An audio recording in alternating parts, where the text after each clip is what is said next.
তারপর শবে শবে বরাত, বরাত, শবে বরাত, তারপরে হচ্ছে বসন্ত, তারপরে তারপরে ভ্যালেন্টাইন ডে। Valentine's day.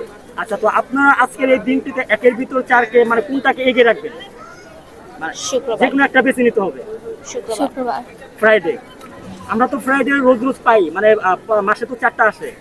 তো আজকে তো মানে শবে বরাতটাই স্পেশাল না আমাদের মানে মুসলিম ধর্মের মধ্যে, কারণ বছরে তো শবে বরাত একবারই আসে, দুবার আসে না, কিন্তু ফ্রাইডে তো তো মানে মাসে 4বার আসে। তো আপনার কাছে কোনটা? শুক্রবার ইম্পর্টেন্ট বেশি, কারণ যেটা আমার কাছে একবার ইম্পর্টেন্ট থাকে ওটা সারা জীবনে ইম্পর্টেন্ট থাকে। বছরে একবার আসে, আর এই শুক্রবার বছরে অনেকবার আসে, প্রত্যেক মাসে 4বার আসে। আমার কাছে এর জন্য এটা ইম্পর্টেন্ট, কারণ আমার কাছে একটা জিনিস যখন একবার ইম্পর্টেন্ট হয়ে যায় এটা সারা জীবন ইম্পর্টেন্ট। আর শুক্রবার হলো অনেক ইম্পর্টেন্ট একটা দিন, কারণ একটা পবিত্র দিন, এর জন্যই আর কি। ওকে। আর আমার নেক্সট কোশ্চেনটা হচ্ছে যে আপু, আপনার কাছে ভালোবাসা মানে কি? আমার বাবা মা। আপনার এখন পর্যন্ত সবচেয়ে প্রিয় মানুষ এবং হচ্ছে ভালোবাসা মানুষ কে? আমার সব থেকে প্রিয় এবং ভালোবাসার মানুষ তো একজনই, সেটা আমার বড় বোন। বাবা মা কে রাখবেন না? বাবা মা আছে, কিন্তু সবার আগে ফার্স্ট বড় হচ্ছে বোন। বড় আপু, তারপর হচ্ছে বাবা মা। ওকে, তারপর হচ্ছে আপু সিনেমা দেখা হয়? আচ্ছা, আপনার মানে বলিউড Favorite নাকি movie? বাংলা, মানে যে কোনো একটা ইন্ডাস্ট্রির নাম বলেন। বলিউড। বলিউড। বলিউডের favourite hero? Shahrukh Khan. SRK. হ্যাঁ। ওকে, ওনাকে পছন্দ মানে ভালো লাগার কারণটা বলবেন। হি হ্যাভ স্কিলস। এখনকার দিনের নায়ক নায়িকাদের দেখবেন চেহারা নিয়ে ঢুকে যায়, ট্যালেন্ট থাকে না, but he have skills and that's why I like him. ওনার মানে ফার্স্ট কি মুভি দেখেছিলেন শাহরুখ খানের?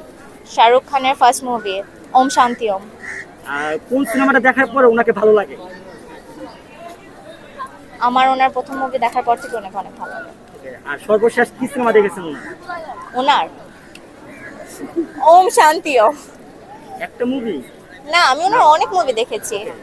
মানে সর্বশেষ হ্যাঁ, আমার এই মুভি এত ভালো লাগে, আমার কয়েকটা মুভি অনেক ভালো লাগে, যেরকম জব উই মেট, তারপরে হচ্ছে 3 ইডিয়টস, তারপরে হচ্ছে কাল হো না হো।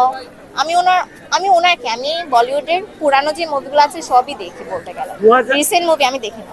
2023 সালে মানে এসআরকে প্রায় 4 বছর পরে ব্যাক করেছিল এবং 3টা মুভি নিয়ে। প্রথমটা ছিল পাঠান, দ্বিতীয়টা ছিল জওয়ান, এন্ড লাস্ট ছিল ডানকি। 3টা মুভি ডাঙ্কি ওয়াজ বেস্ট। কেন? ডাঙ্কি ওয়াজ বেস্ট। এখানে রিয়েলিটি চেক দেওয়া হয়েছে যে হচ্ছে আর সহজ পথে যে কোনো কিছু করা উচিত না, ভালো না, এটা একটা পারফেক্ট এক্সাম্পল ওটা।